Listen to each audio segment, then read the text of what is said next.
Mateus, capítulo 25. Livro de Mateus, capítulo 25. Sou grato a Deus por mais uma noite ter o privilégio de cultuar. Nem todos têm, os muitos ainda estão deitados em leito de hospitais, clamando a Deus por misericórdia. E muitas das vezes eu me pergunto por que o Senhor não atende. Mas creio que Deus sabe de todas as coisas. Se Ele ainda não ou ela não saiu de lá, é porque o Senhor ainda está trabalhando. E muitas das vezes, apesar de o barro ou o vaso estar na mão do oleiro, ainda assim ele se perde.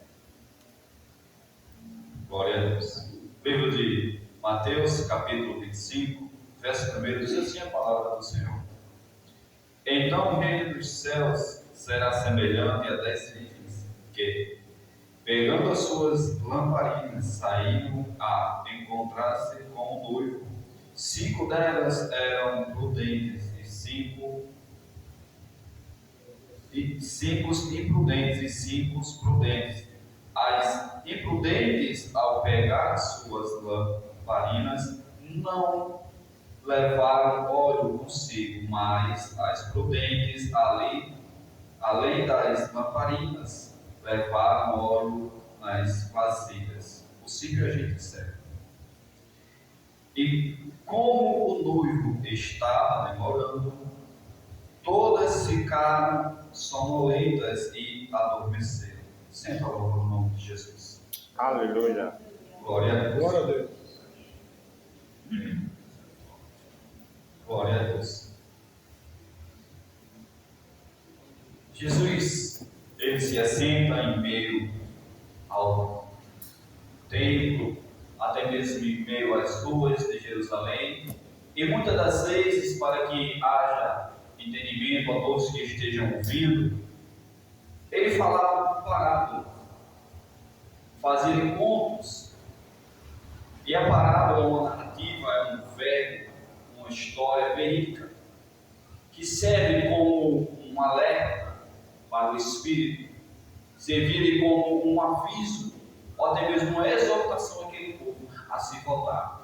O que é parábola? Parábola é uma narrativa culta e logística, generalizada com elementos categóricos usados para ensinar a multidão.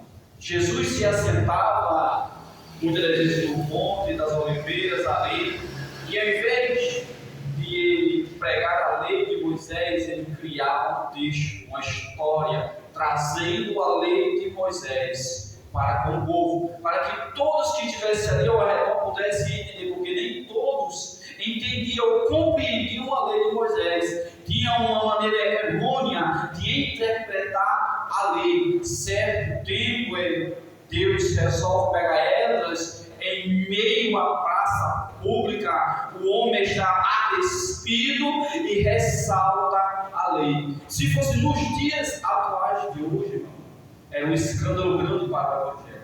Mas só que Deus usou o profeta para mostrar o tamanho do pecado que aquele povo estava aos olhos de Deus. Mas eu quero citar um pouco dessa parábola das 10 virgens. E não tenho como entrar no texto sem antes eu contar da primeira rebelião que houve no céu.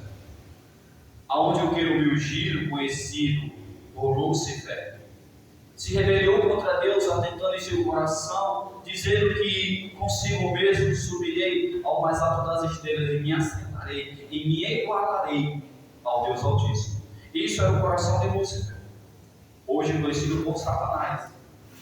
E se rebelou-se contra Deus, tentando chegar e assentar na cadeira que hoje está ocupada por aquele que deu a sua vida em nosso resgate, por aquele que se doou para que nós hoje tivéssemos vida, aquele que viu em nós uma necessidade de injetar em nós o seu sangue.